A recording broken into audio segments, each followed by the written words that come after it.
संबोधन।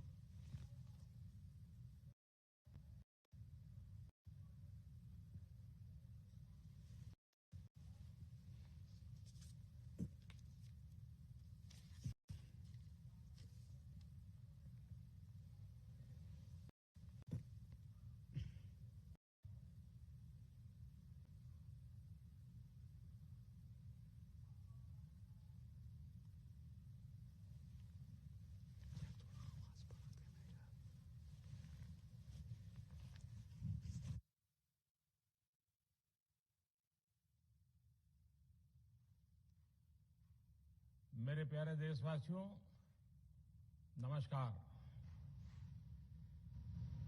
कोरोना के खिलाफ देश आज फिर एक बहुत बड़ी लड़ाई लड़ रहा है।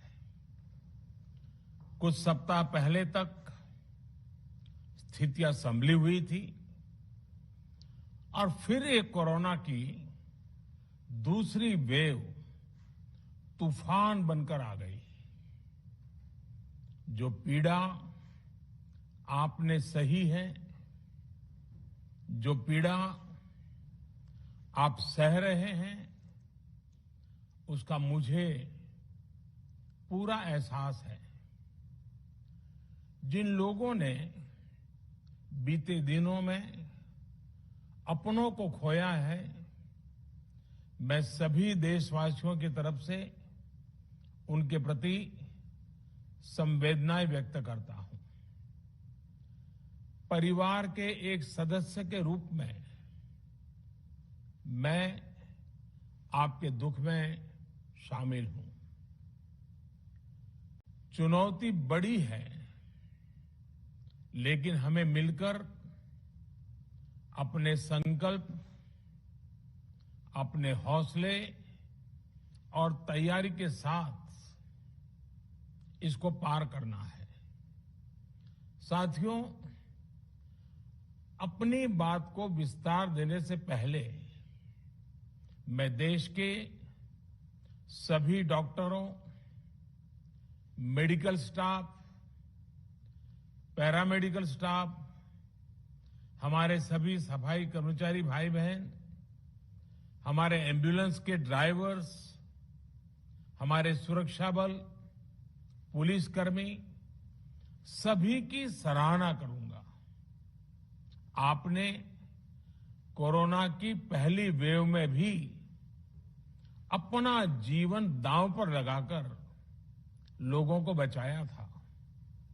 आज आप फिर इस संकट में अपने परिवार, अपने सुख, अपनी चिंता छोड़कर दूसरों का जीवन बचाने में दिन रात जुटे हुए हैं।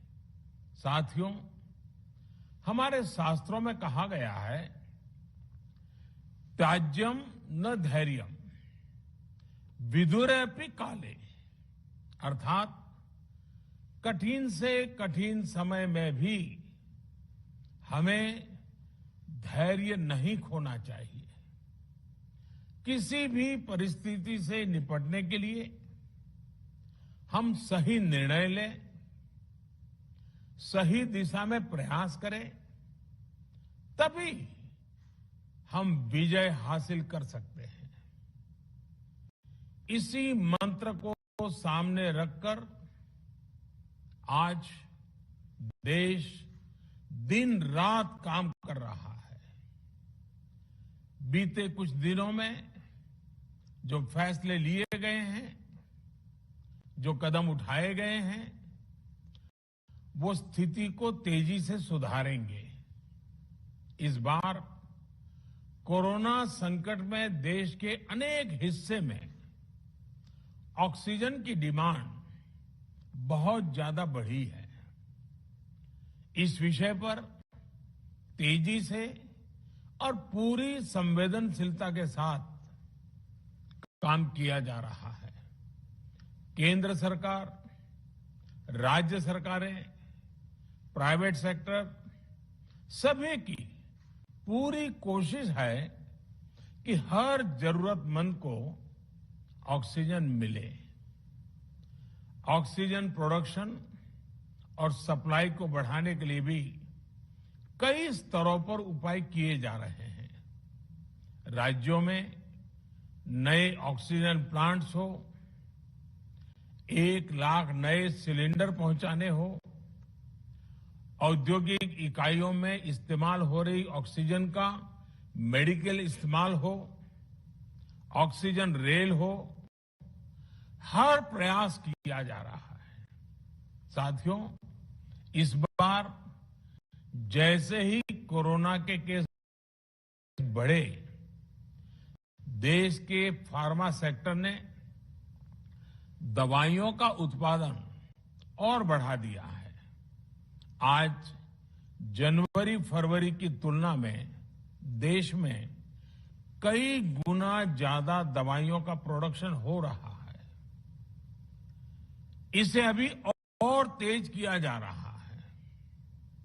कल भी मेरी देश की फार्मा इंडस्ट्री के बड़े जो प्रमुख लोग हैं, उसके जो एक्सपर्ट लोग हैं, उनसे बहुत लंबी चर्चा हुई है। प्रोडक्शन बढ़ाने के लिए हर तरीके से दवाई कंपनियां की मदद ली जा रही है। हम सौभाग्यशाली हैं कि हमारे देश के पास इतना बड़ा मजबूत फार्मा सेक्टर है जो बहुत अच्छी और तेजी से दवाइयां बनाता है। इसके साथ ही अस्पतालों में बेड की संख्या को बढ़ाने का भी काम तेजी से चल रहा है। कुछ शहरों में ज्यादा डिमांड को देखते हुए विशेष और विशाल कोविड हॉस्पिटल बनाए जा रहे हैं। साथियों, पिछले वर्ष जब देश ने कोरोना के कुछ ही मरीज सामने आए थे, उसी समय भारत में कोरोना वायरस के खिलाफ प्रभावी वैक्सीन के लिए काम शुरू कर दिया था। हमारे वैज्ञानिकों ने दिन रात एक करके बहुत कम समय में देशवासियों के लिए वैक्सीन विकसित की है। आज दुनिया की सबसे सस्ती वैक्सीन भारत में है। भारत की कोल्ड चेन व्यवस्था के अनुकूल वैक्सीन हमारे पास है। इस प्रयास में हमारे प्राइवेट सेक्टर ने इनोवेशन और एंटरप्राइज की भावना का बेहतरीन प्रदर्शन किया है। वैक्सीन्स की अप्रूवल्स और रेगुलेटरी प्रोसेसेस को फास्ट ट्रैक पर रखने के साथ ही सभी साइंटिफिक और रेगुलेटरी मदद को बढ़ाया गया है। यह एक टीम एफर्ट है जिसके कारण हमारा Bharat 2 made in India vaccine के साथ दुनिया का सबसे बड़ा टीकाकरण अभियान शुरू कर पाया। टीकाकरण के पहले चरण से ही गति के साथ ही इस बात पर जोर दिया गया कि ज्यादा से ज्यादा क्षेत्रों तक, जरूरतमंद लोगों तक वैक्सीन पहुंचे। दुनिया में सबसे तेजी से भारत में पहले 10 करोड़, फिर 11 करोड़ और अब 12 करोड़ वैक्सीन डोज दिए गए हैं। आज कोरोना से इस लड़ाई में हमें हौसला मिलता है कि हमारे health care workers, frontline corona warriors और सीनियर सिटीजन्स के एक बड़े हिस्से को वैक्सीन का लाभ मिल चुका है। साथियों, कल ही वैक्सीन को लेकर हुए एक और अहम फैसला भी हमने किया है। 1 मई के बाद से 18 वर्ष के ऊपर के किसी भी व्यक्ति को वैक्सीनेट किया जा सकेगा। अब भारत में जो वैक्सीन बनेगी उसका आधा हिस्सा सीधे राज्यों और अस्पतालों को भी मिलेगा। इस बीच गरीबों, बुजुर्गों, निम्न मध्यम वर्ग के लोग 45 वर्ष की आयु के ऊपर के व्यक्तियों के लिए केंद्र सरकार का जो वैक्सीन कार्यक्रम चल रहा है वो भी उतनी ही तेजी से जारी रहेगा। पहले की तरह ही सरकारी अस्पतालों में मुफ्त वैक्सीन मिलती रहेगी, जिसका फायदा, जैसा मैंने कहा, हमारे गरीब परिवार हो, हमारे मध्यम वर्ग, निम्न मध्यम वर्ग के परिवार हो, वो उनका लाभ उठा सकेंगे। साथियों, हम सभी का प्रयास जीवन बचाने के लिए है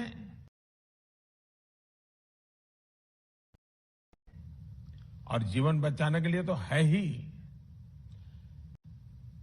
प्रयास से भी ये है कि आर्थिक गतिविधियां और आजीविका कम से कम प्रभावित हो। प्रयास का तरीका यही रखा जाए। वैक्सीनेशन को 18 वर्ष की आयु के ऊपर के लोगों के लिए ओपन करने से शहरों में जो हमारे वर्कफोर्स है उसे तेजी से वैक्सीन उपलब्ध होगी। राज्यों और केंद्र सरकार के प्रयासों से श्रमिकों को भी तेजी से वैक्सीन मिले लगेगी।